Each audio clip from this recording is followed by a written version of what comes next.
জুলাই সনদের আইনি ভিত্তি ছাড়া নির্বাচন অনুষ্ঠিত হওয়ার সম্ভাবনা নেই বলে হুঁশিয়ারি দিয়েছেন জামায়াতে ইসলামী সহ সমমনা ৮টি রাজনৈতিক দল। মঙ্গলবার রাজধানীর পল্টনে আয়োজিত সমাবেশে দলগুলোর নেতারা এ হুঁশিয়ারি দেন। তারা বলেন, ১৩ নভেম্বর কোনো নাশকতা করলে আওয়ামী লীগকে রাজপথেই প্রতিহত করা হবে।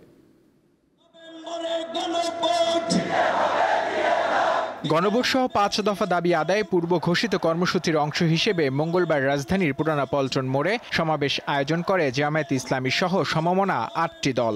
সমাবেশ শুরুর আগে সমাবেশের স্থলে সমাবেত হতে শুরু করে দলগুলোর নেতাকর্মীরা। সমাবেশ শুরুর আগেই নেতাকর্মীদের অবস্থান মূল সড়ক ছাড়িয়ে আশেপাশের অলিগলিতে ছড়িয়ে পড়ে। দাবি আদায় নানা স্লোগান দেন তারা। আন্দোলনকারী দলগুলোর নেতারা বলেন, ৫ দফা দাবি কোনো দলের নয়, এগুলো পুরো দেশের মানুষের দাবি। একটি দল যাদের জন্ম হয়েছিল গণভোটের মাধ্যমে, আজকের এই মঞ্চের দিকে তাকিয়ে দেখুন, আলেমরা এক হয়েছে, জালেমদের দিন শেষ। জাতির আকাঙ্ক্ষা পূরণের যত সংস্কার হয়েছে তার আইনি ভিত্তি দেওয়া সম্ভব। ১৩ নভেম্বর কোন বাকশালপন্থীকে বাংলার রাজপথে আমরা নামতে দেব না।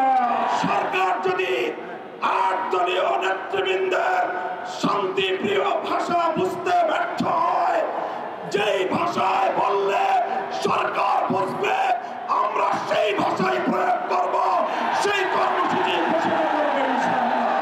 গণভোট জাতীয় নির্বাচনের পূর্বে দিতেই হবে ইনশাআল্লাহ, এর কোনো বিকল্প নাই। জুলাই সনদে জনগণের দাবি প্রতিফলিত হয়েছে উল্লেখ করে এটি বাস্তবায়নে গড়িমসি করলে কঠিন পরিস্থিতির হুঁশিয়ারি দেন ৮ দলের নেতারা। যারা জুলাই বিপ্লব মানবেন না, তাদের জন্য ২৬ সালে কোনো নির্বাচন নাই। জাতীয় সংসদ নির্বাচনের আগে গণভোট অনুষ্ঠিত হতে হবে। জনতা কি চায়, কান পেতে শোনার চেষ্টা করুন।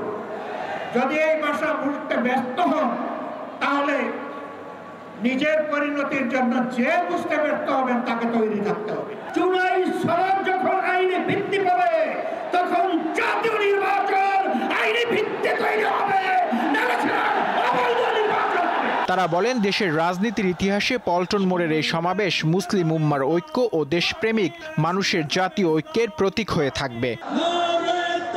নূর আলম, দীপ্ত সংবাদ, ঢাকা।